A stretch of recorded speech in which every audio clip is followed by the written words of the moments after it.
ညီမလေးအနေနဲ့မိခင်ကိုကျေးဇူးတင်တဲ့အကြောင်းမိခင်နဲ့ပတ်သက်ပြီးမှလေတစ်ခုလောက်ပြောပြပါလား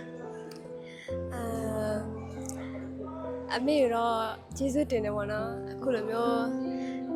ဘလို့ပဲလဲလို့ဘယ်နေရာပဲရောက်အမြဲတမ်းဘလို့နေအဲ့လိုမျိုးအမြဲတမ်းပြောပြတယ်အမြဲတမ်းလည်းမြစ်တာတွေပေးရပေါ့နော်အမေကျေးဇူးတင်ဒီနဲ့ကြီးလာတဲ့လူပေါ့နော်အဲဆိုတော့ကျမတို့ကျမအမေကဘယ်လိုမျိုးပြောမလဲအဖေလည်းဟုတ်တယ်အမေလည်းဟုတ်တယ်ပြီးလို့ဆိုရင်ကျမရဲ့အသက်တာမှာဘယ်လိုပြောမလဲဘယ်လိုသွားလာရမလဲဘယ်လိုလှုပ်ရှားမလဲဆိုတော့လေအမေစီကနေပဲချစ်ချင်းမြတ်တာလည်းဘယ်လိုမျိုးလုပ်ပေးရမလဲဆိုတော့လေအများကြီးတင်ယူရတဲ့အတွက်အမေကဒီတမကအများကြီးအသက်ရှိပြီးတော့ဖခင်လည်းကောင်းချီးအများကြီးပေးပြီးတော့ရှိတော့အသက်နဲ့တာရီတမျိုးနဲ့တူနေပေးပါဦးငါကြည့်ဆိုလည်းအများကြီးတင်ပါတယ်ရမ်းချစ်တယ်ပေါ့တိုင်းလို့ပြောမယ်မွေးကလေးကနေကုချိန်လေးပေါ့သူတင်စားရရှင်းလဲတင်ပြီးတဲ့ပြင်ကိုအားငယ်တဲ့ချိန်ပါမယ်လို့ဆိုနေဝေရနေခွာပြီးအများကြီးလွမ်းနေလို့ကိုကျမဟုတ်ပြီးကျမကြီးဆိုင်လို့ပြောချင်မောင်လေးအနေနဲ့မိခင်ရဲ့ချစ်ချင်းမြတ်တာအကြောင်းကိုနည်းနည်းလေးပြောပြပါ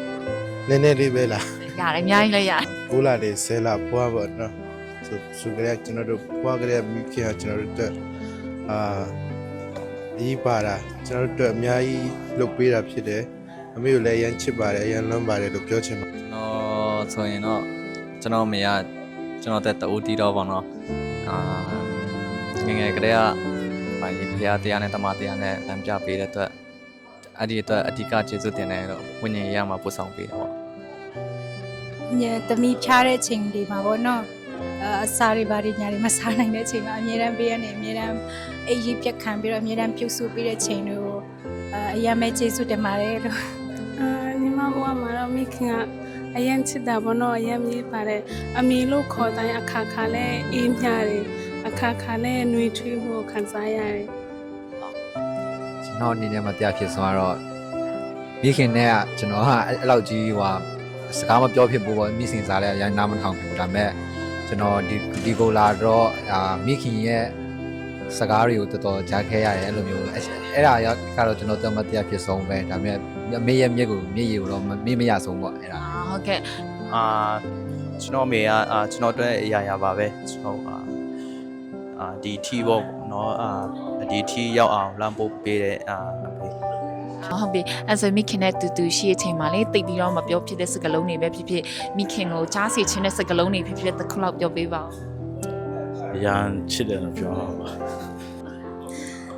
ကဘာပေါ်မှာတမီးချစ်ဆုံးအမေပါပဲအမေရမ်းချစ်တယ်နော်လို့တော့ပြောချင်တယ်ပြီးရင်တွေးလဲတွေးချင်တယ်မတွေးတာလဲကြားပြီမေကိုခုချိန်ထိမနာမြလို့ရမ်းချစ်တယ်ဆိုမှမပြောဘူးဒါပေမဲ့ရင်ထဲထဲမြအများကြီးချစ်နေပါတယ်လို့အမြဲတမ်းတော့မပြောဖြစ်တာကတော့အမေကိုချစ်တယ်ဆိုတော့အနည်းငယ်မှရှိပေမဲ့မပြောဖြစ်ဘူးเนาะအဲ့ဒါကျွန်တော်အမေကိုရမ်းချစ်ပါတယ်လို့ပြောချင်အမေကိုအရင်ချစ်တယ်ပေါ့နော်အဲ့ဒါမပြောဖြစ်ဘူးပေါ့နော်အခုအနေဝေးတဲ့ချိန်မှာပိုတည်တာတော့အရင်ချစ်ပါတယ်မိခင်များနေမှာပေါ့နော်အမေတဆူတောင်းပေးတယ်ဒါပေမဲ့အမေကိုချစ်တယ်ဆိုတဲ့ဟာလေးမပြောသေးဘူးပေါ့နော်ဒီနေ့ကတော့ပြောမယ်လို့စဉ်းစားထားပါတယ်လို့ကျေးဇူးပါမိခင်ကိုတော့ကျေးဇူးတင်တယ်ပြီးတော့ရမ်းချစ်တယ်လို့ပြောချင်တယ်တခါမှအဲ့လိုမပြောဘူးတော့အမေကိုတတိရတယ်အမေကိုချစ်တယ်ဆိုတော့ပြောချင်ပါတယ်ကျေးဇူးတင်ပါတယ်ညီမလေးမိခင်နဲ့တူပေါ့နော်အမတ်တရားအဖြစ်ဆုံးတဲ့တစ်ခုကိုပြောပြရမယ်ဆိုရင်မနော်တစ်ချက်လောက်ပြောပြပေးပါဦးအဲ့ဒါကြတော့အဲ့လိုမျိုး